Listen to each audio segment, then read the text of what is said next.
You're listening to BizQuik. This is where Julie and Corey provide quick and useful information to small business owners. BizQuik is the podcast where small business owners get to showcase their businesses and receive expert advice and guidance in areas many entrepreneurs struggle with. And you, the listener, get solutions, tips, and tricks on real-world topics that many small business owners face. Julie and Corey are the experts small businesses hire when they need solutions. And the BizQuik podcast is just one way they deliver those solutions. Let's start the show. Hello and welcome to BizQuik. I'm Julie. And I'm Corey. And on today's show, we have Charles Johnston out of Jacksonville, Florida. He's a web designer, a speaker, a marketer, and a consultant. He's a self-described digital ninja and caffeine addict. Looking forward to talking to him. But before we bring him in, we're going to spend a little bit of time chatting about websites and their relevance and importance in 2021. Yeah, it's a interesting thing. And we were chatting about this before the podcast, and I immediately started questioning my age when it came to it, because I was thinking, along the lines of like, it's how important it is to have a smooth, well-developed. It doesn't have to be fancy or crazy integrations or anything like that, but it has to be. It has to look like it came from this decade. And you didn't really push back, but you question, you're like, is that really important? And I'm like, well, maybe it's not. I don't know now. Like thinking about, like for me, like the first thing I do is I check out a company's website. If I don't know anything about them, I go to the website. If the website's shit, then I don't want to. I immediately get an opinion about the company that may be incorrect. And it's like I said earlier before the podcast, it's like when you go to a restaurant and you see, like, and you walk in the bathroom and the bathroom's gross, you immediately wonder how gross the kitchen is.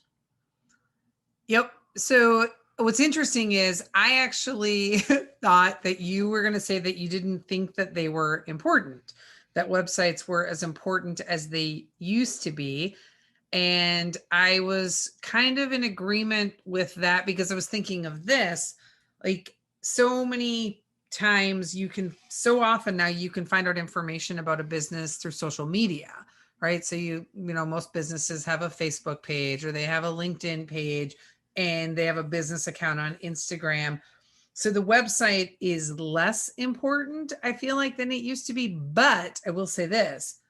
When you pull up a website and it looks like it was designed in 1998, I have some feelings about that. Yeah. Right. Like, I'm like, I don't know that I want to give my person this business. Right. There's that little baby in the diaper dancing GIF on there that was so popular. 2001. I forgot about that. Yeah. Or when you think about, I just think about, do you remember what Yahoo looked like when it first came out? And it was literally just like all these links. And there was really no images or anything.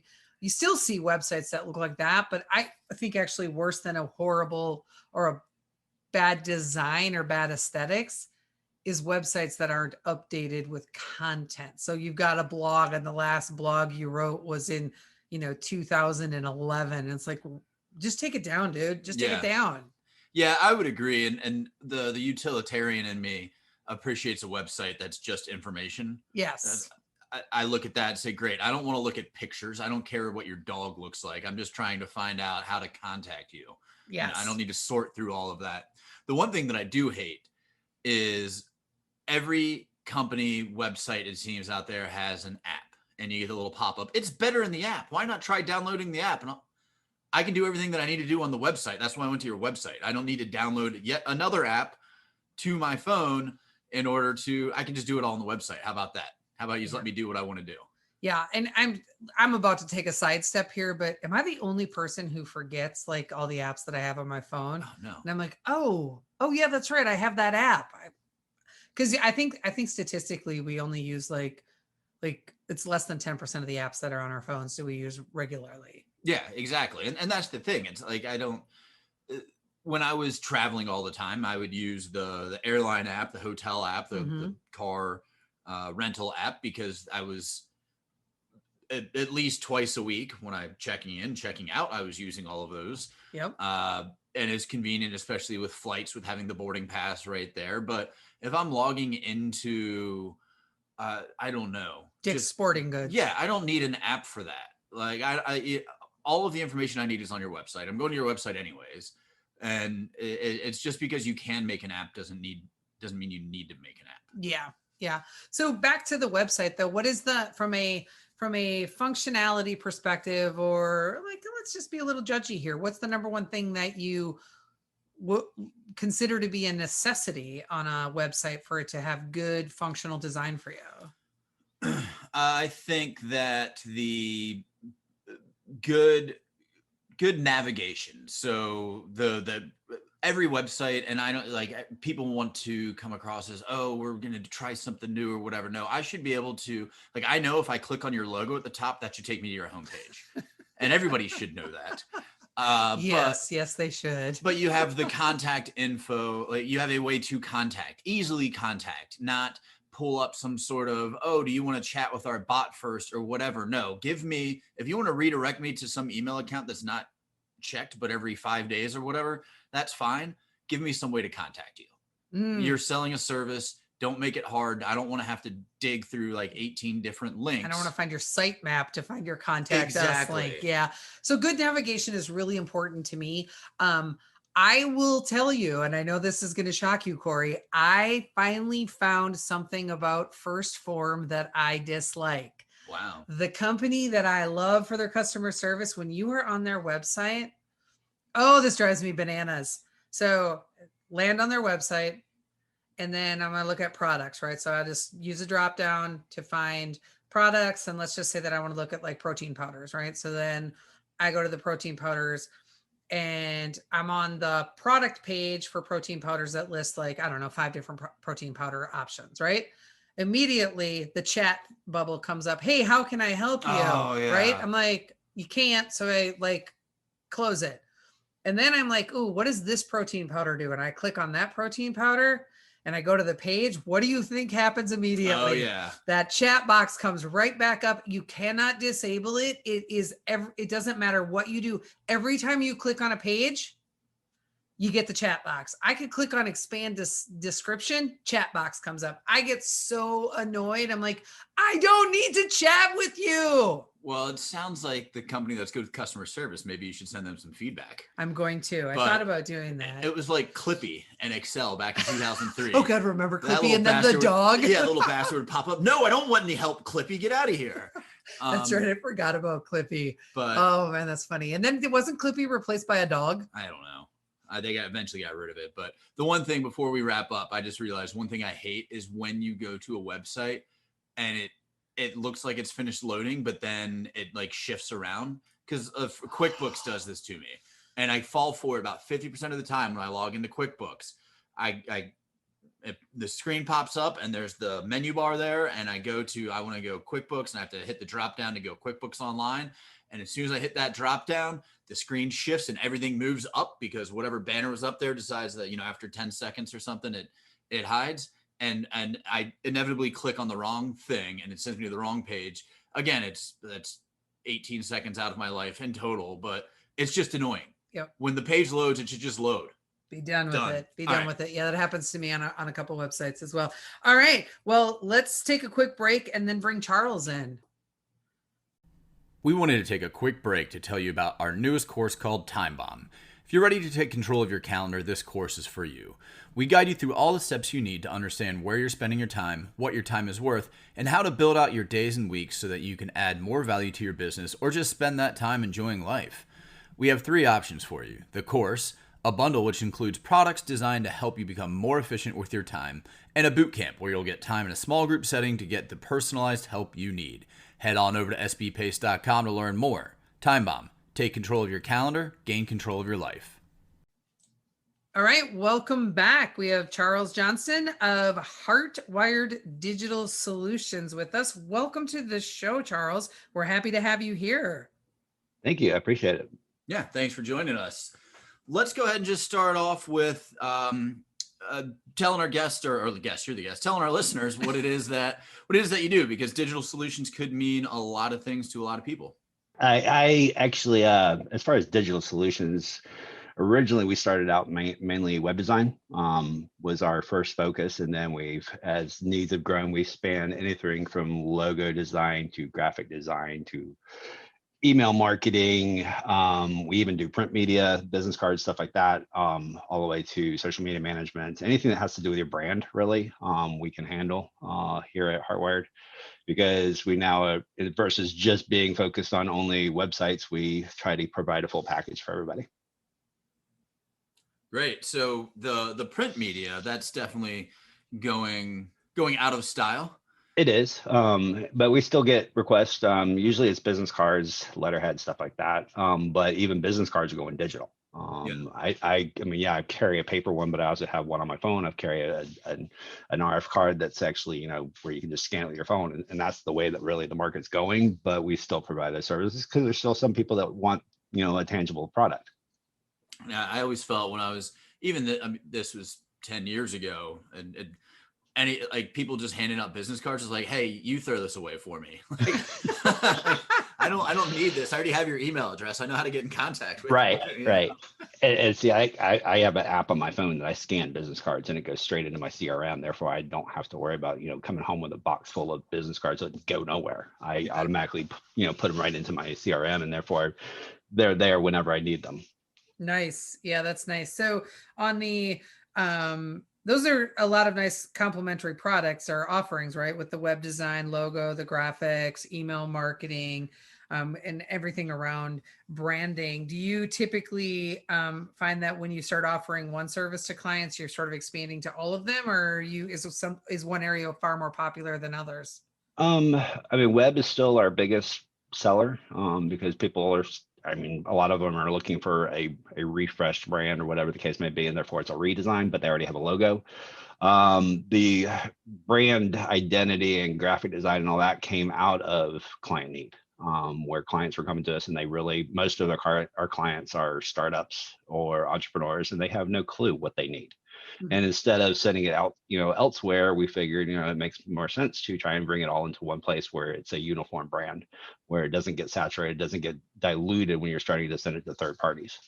Sure. And that's really a smart way to do it too, right? You let the market tell you what they needed, and then you created a solution for that need, which is honestly the best way to get business. That's the smartest way to do it.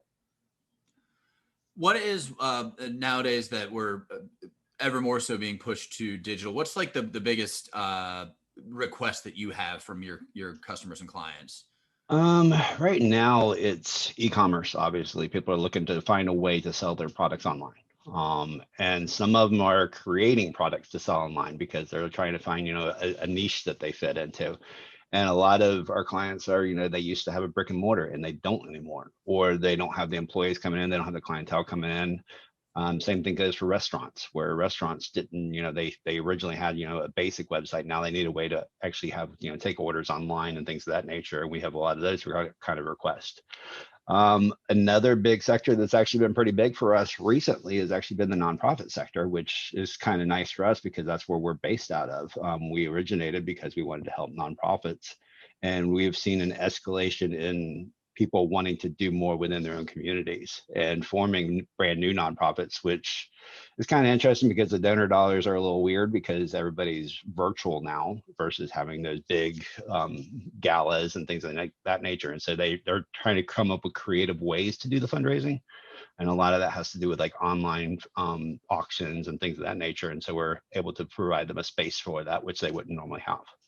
Well, that's really nice to hear too, that the nonprofit sector is picking up. I guess I was as you were talking about it, I was trying to think through if I was surprised to hear that or not. And I know I see a lot more people wanting to do, more generous things for other people, but I guess I hadn't really thought about it from a business perspective of what things have picked up. So that's good to hear. Yeah, because they got hammered just like everybody else did beginning of 2020. But now you can see just statistically that there is definitely an uptick and just requests of people that are looking to start, 501c because they already have a small business or something like that, but they want to do something that gives back to their own community because they see a need. And in this day and age, there's so many needs that are out there that have been exposed because people are now sitting at home and having the opportunity to, see what their neighbor's going through versus, being in an office all day. And so they're looking for ways to help in their own community. Are you seeing an actual increase or interest in the online galas or meetings and stuff like that? Because like Julie and I, we host a study club once a month for a group of dentists here in the Richmond area, and my brother's a part of it, and he just talking to him about that, and he said that as there's probably like 2 to 3 times as many people who are interested in joining the club, but they don't want to do it until it's in person again. In person, everybody's been zoomed out, right? I mean, and I don't say just Zoom, and obviously it's other networks, too, Teams, and all the other. They're tired of that, staring at a computer screen, and so they are looking forward to that physical interaction and actually be able to meet in person. But a lot of communities aren't ready for that. Whether it's for legal reasons or beliefs or whatever the case may be, and so they're looking for alternatives. And so there is still an uptick on the auctions. I was just talking to somebody today that they're looking to do an auction in June because they don't know if they'll be able to. It's not that they won't be able to in June. They want to make sure that they have the time and to get things planned and whatnot. In the case that they're not able to do it in June, they want to have that option. And so there is still an uptick because there's so much uncertainty. But that being said, like I'm part of the local Jacksonville Chamber, and we are chomping at the bit to go back to in-person meetings. And we had our first real in-person one a couple of weeks ago, where there was a legitimate number of people, and it was fantastic. And you could tell that most of these people hadn't been out of their house in a year, and it was just a different conversation than you've had, because we even an introvert like myself was excited to actually have that face-to-face interaction. And that's where things are changing, because people are tired. They're tired of being forced into a computer screen. Yeah, absolutely. And I got to tell you though, I think the only thing that I might be more tired of than doing Zoom meetings is talking about COVID. So agreed.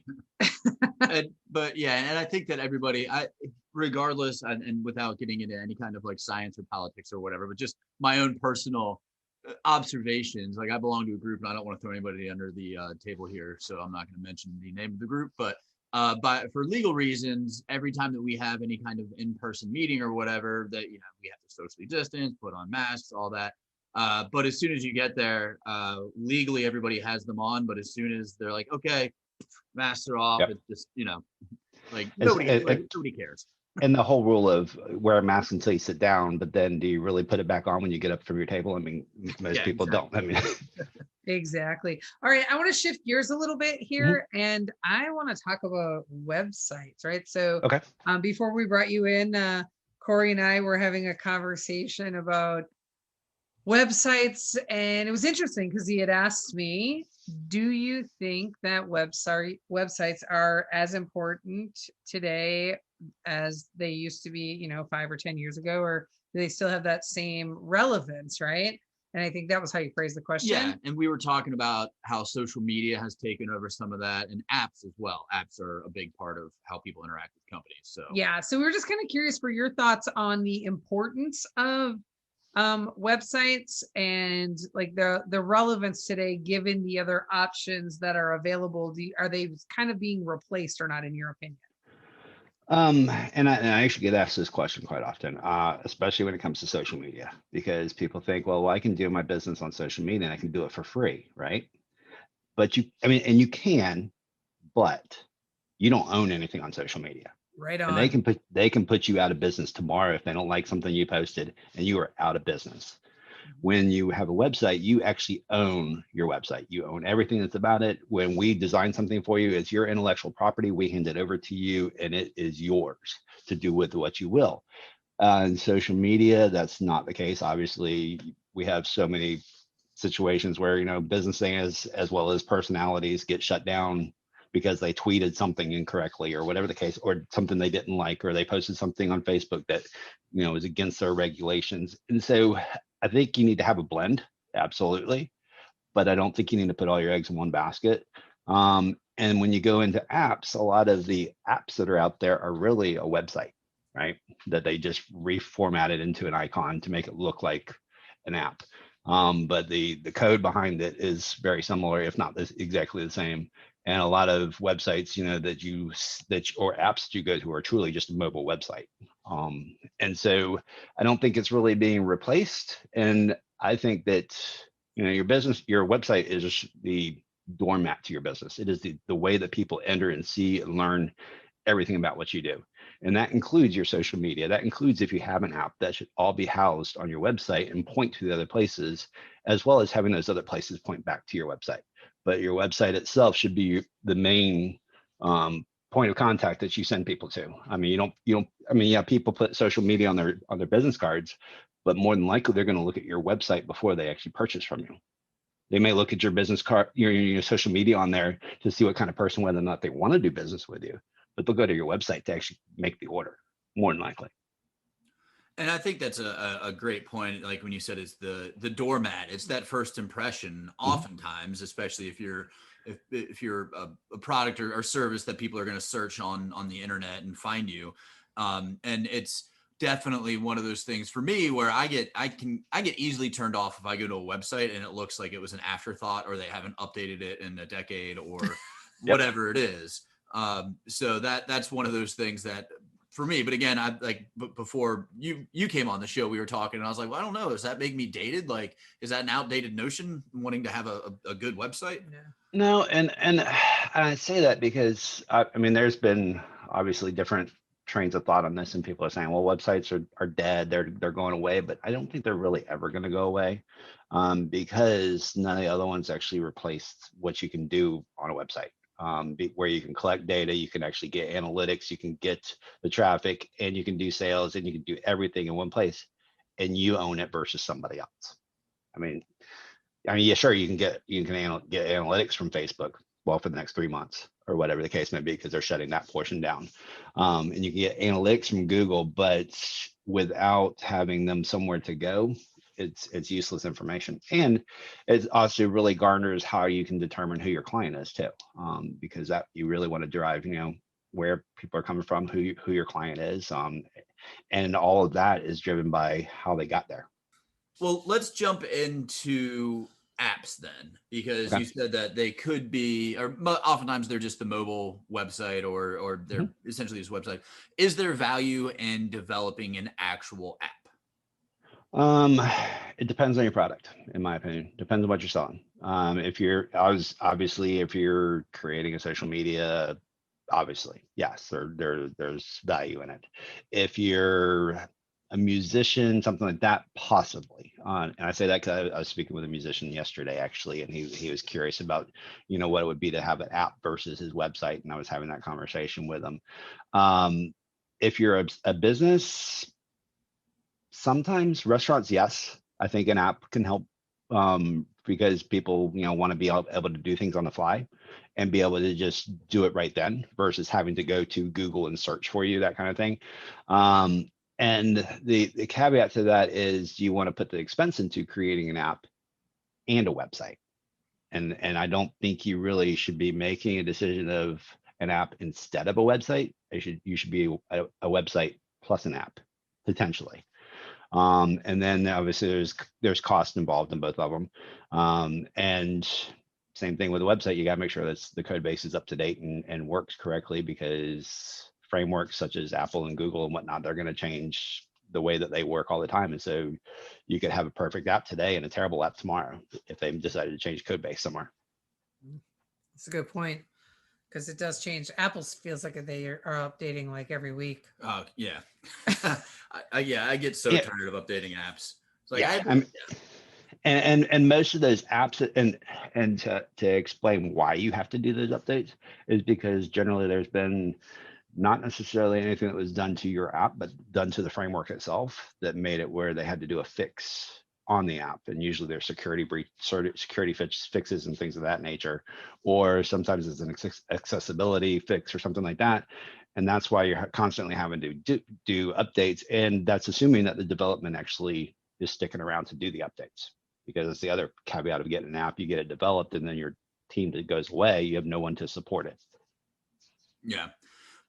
Speaking of cost, and I know that cost can be a very, very, like, you can have a wide array, a large range that people could spend on something, but I know that's something that is prohibitive to some people, and that they often get a sticker shock when it comes to looking at cost.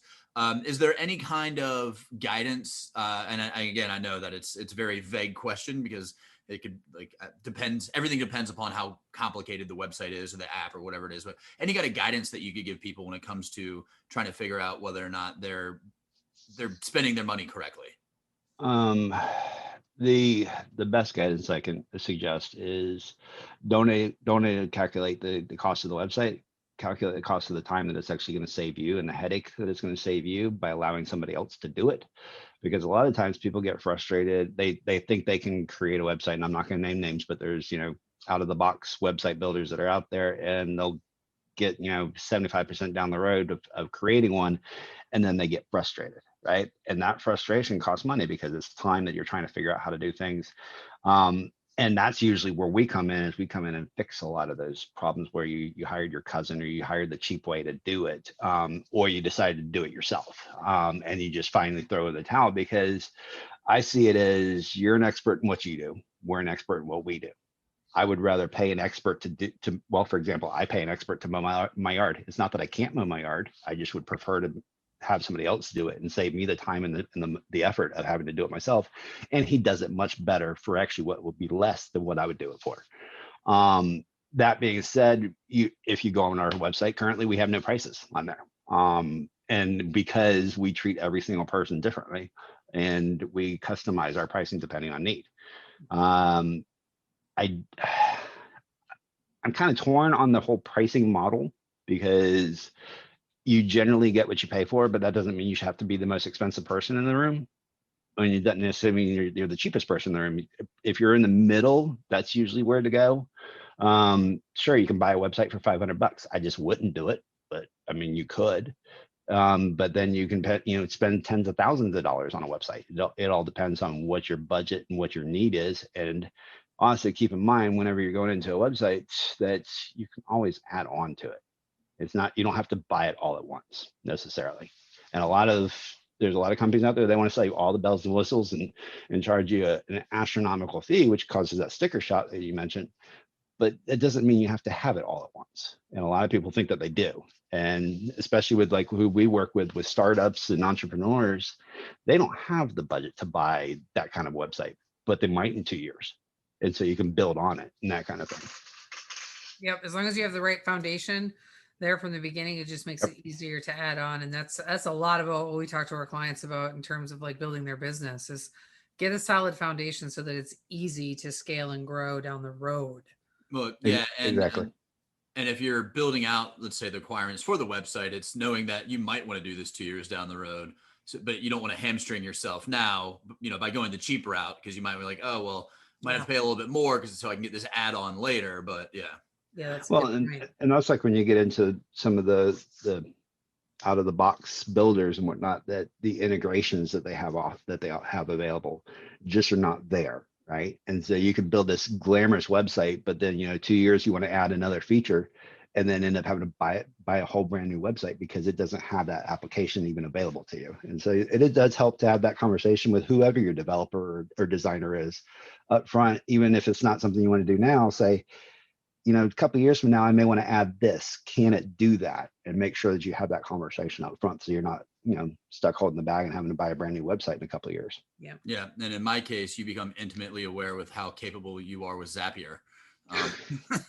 Yes. There you go. I feel like that from a website builder perspective, we might be talking about something that rhymes with faux Maddie. Yeah. I'm not sure. That's just a hunch I have, but yeah. Well, we probably need to start wrapping up. But before we do, I know I have one last question. I don't know, Corey, do you have any more questions? No. I want to talk about your caffeine addiction. Okay. Because we talked about that at the front of the podcast where, we said you were a self-described caffeine addict. So let's talk about that, because I too love caffeine. So I feel like this is something we can really bond over. Well, I grew up in Jacksonville, Florida, Maxwell House, right down the street. downtown, where you smell coffee roasting in the morning, especially on a cloudy day. And so I got to where I actually liked the smell of coffee, right, at a very young age. And probably I was probably in college when I first started actually drinking real coffee. And I say real coffee, not the stuff that you buy in the grocery store, but actually stuff that you would get curated from somebody. And I started to realize that I actually enjoyed the taste of coffee. And there's so many different blends. There's so many different fruits and chocolates and all kinds of hints of different flavors that you can get it depending on where you get it around the world. And I've actually worked with one of my clients. He imported coffee from Thailand, roasted it here, and turned around and used that money to support 3 orphanages over there. Perfect coffee because it has a coffee with a cause, right? I'm a big fan of Black Rifle coffee, which is made by the veterans. I don't like the weak stuff. I like the murdered out stuff that's dark. Also, when I worked in IT, you drink a lot of coffee, and I worked corporate IT for many, many years. And a period of that time, it was a bunch of ex-Marines where you didn't wash the coffee pot, or unless you wanted to put your life at risk, because that's just the way that they made their coffee, as they were so used to full flavored, full body coffee. Up until a couple years ago, I was a caffeine addict, where it was not unusual for me to drink a pot of 2 a day, or some other caffeine substitute. Now, as I'm getting a little older, caffeine has a reverse effect where it actually puts me to sleep, which is unfortunate, and it's weird because I can drink it all the way up until bedtime and go to sleep just fine.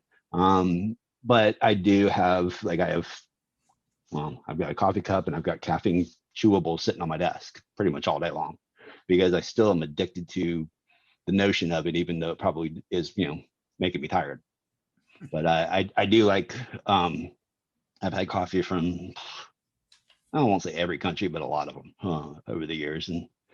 And I won't say that there's a particular one that's my favorite necessarily, but I do like ones that are usually those obscure little farms that somebody just found a perfect way to do it that you won't find on the shelf, and you have to special order it. And it takes just 6 weeks to get here because it came from the other side of the world. But those are really the ones that I guess I have enjoyed more so than, like I said, the grocery store brands. Yeah, we have a friend who brews coffee. He's now located out of Michigan. He was in Ohio for a while, but his coffee company it's called Viking Coffee, and he has this one particular blend that's called Old Man String, which is by far my favorite. But I think we just got a new blend, didn't you, last week? Yeah. Which one did you get? Do you remember? It's after a Metallica song. It's called "And Coffee for All." Nice. And Justice How is it? I haven't tried it yet. Oh, okay. Yeah. Really great coffee, though. I really enjoy his different blends that he has, and love that. Like supporting him, but love it. His coffee is absolutely delicious. So, all right.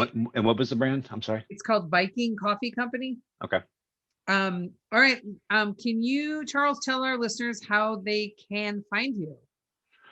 Sure. You can visit us online, heartwireddigital.com, or we're on pretty much every social media app out there, Heartwired Digital of some way, shape, or form. They are not all uniform, unfortunately, but they are pretty easy to find. Yeah, ours aren't all uniform either, so we get that. So thank you so much for coming on the show today, and thank you to all of our listeners. And all the ways you can find Charles will be listed in our show notes. And you can connect with us on our social media, LinkedIn, Twitter, Instagram, Facebook, and we have a YouTube channel. Check that out. All of those links are on our website, and everything else you need to know is on sbpace.com.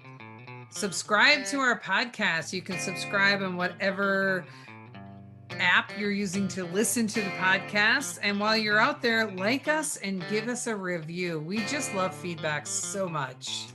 And you can reach out to us about topics. If you want to be on the show, you can also reach out to us about that as well. And while you're checking out our website, link over to our book to buy it. It's called no, it's not. It's called Seriously, Now What? A Small Business Guide to Disaster Preparedness. It's #1 seller and bestseller on Amazon. There's a digital workbook download, and if you have already purchased it, please like it and give us a review. That was rough, but you got through it. I got all the words, maybe not the right order. Nice job. I'm Julie. And I'm Corey. And this was BizQuik, helping small businesses across America.